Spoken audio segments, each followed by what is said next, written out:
By a vote of 27 to 17, I hereby declare the Honorable John E. Courson, President Pro Tempore of the South Carolina Senate.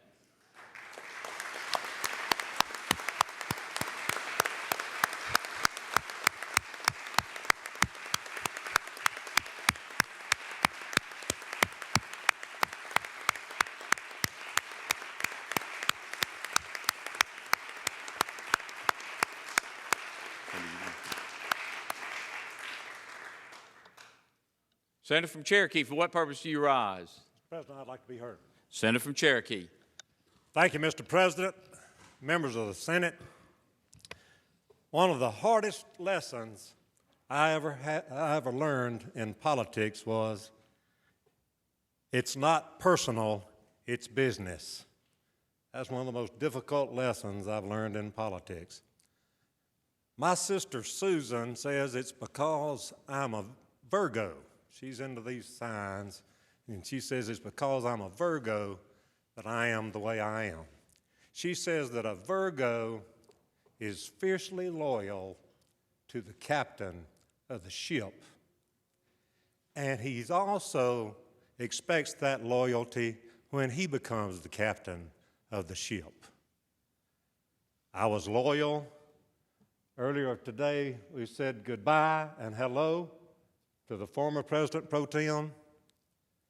I pledge my loyalty to the new captain of the ship, my captain, the Senator from Richland. You will do a terrific job as the President Pro Tem and offer any help that I can give as the Senator from Cherokee. Congratulations, my friend.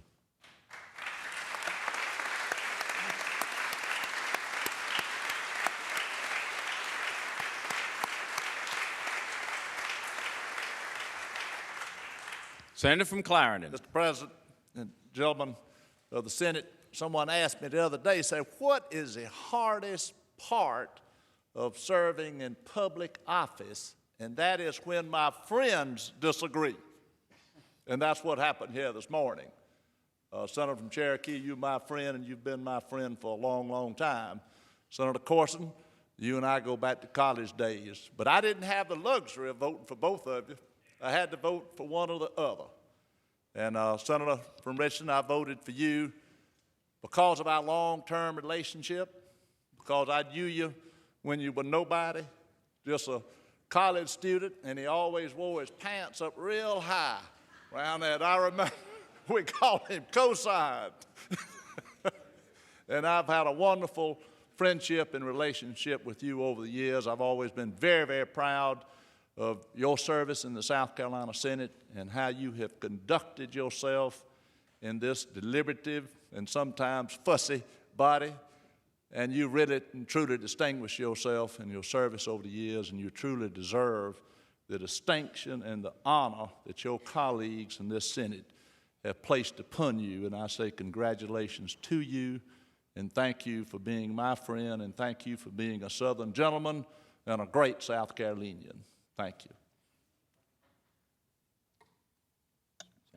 Senate will stand at ease momentarily.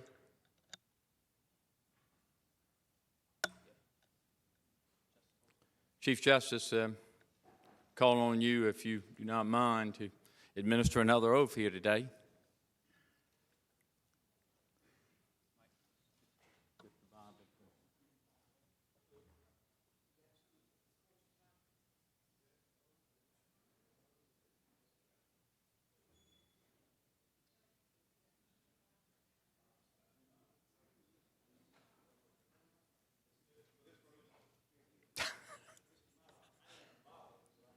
Yeah. You will need to position, Senator, and you will need to place your left hand on the Bible and raise your right hand for the Chief Justice, please. I, John Courson. Do solemnly swear. That I am duly qualified. According to the Constitution of this state. To exercise the duties of the office. Of President Pro Tempore. Of the South Carolina Senate. And that I will. To the best of my ability. Discharge the duties thereof.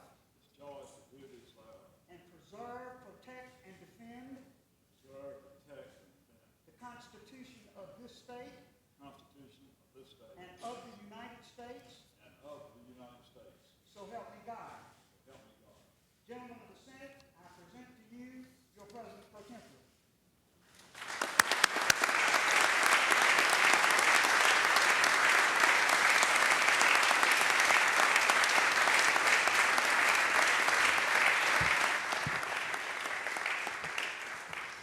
Senator from Richland. Members of the Senate, people of South Carolina, Justice Toll, who is my neighbor, we live about 4 blocks from each other, and she is a baseball nut. And I just want to say that because when you go to a baseball game with her, well, it's tough. She keeps score, she won't talk, she pulls her hat down over her eyes.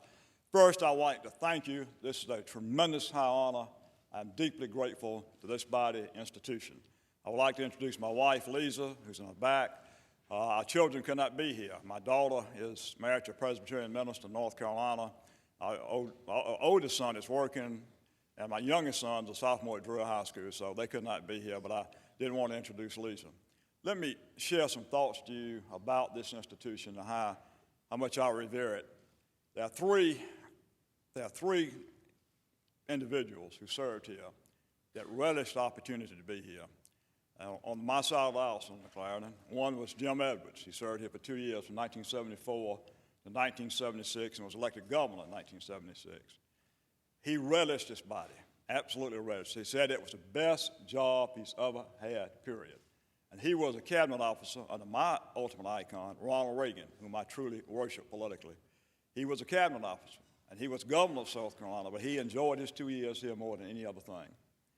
His Governor Carroll Campbell, who served here also for 2 years before he was elected to Congress, I think 76 to 78. He was elected to Congress in 1978. He wore a Senate ring all his life. He wore a South Carolina Senate ring. He had that much respect for this institution. And the guy that sort of raised me in politics in the state, late Senator Strom Thurmond, I was honored to be his chairman in a couple of campaigns and treasurer. He served in this body from 1933 to 1938. And he told me multiple times how much he enjoyed the service in this body. This is a unique institution. There are only roughly, I think, 1,936 senators, state senators in the United States, roughly split even among political parties. This is an honor that transcends anything else politically one can do. And I must say this about the President, the Lieutenant Governor, pardon me, the Senator McConnell. When he called me Friday to tell me his decision, that he was going to be sworn in as Lieutenant Governor. And I've known him for almost 40 years. I'm with Sam, and we go back many, many years in politics. I told him this: I have never been proud of him and respected him more because he did not want to do it. He didn't want to do it, but he did it. And that shows what we are about as senators. And again, I thank you. I will be fair, but this is an institutional job. I look at it as an institutional position and not a partisan position. Thank you all very much for your support. Thank you.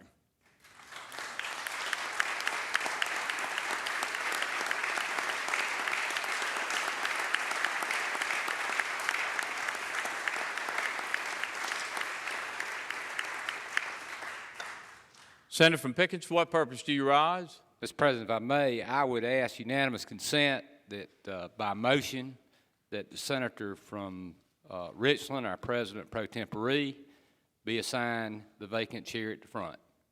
You understand that does not include those precedent books underneath? I do. I do. Is there an objection? There being none, so ordered. If the President Pro Tempore will take his position in the Senate.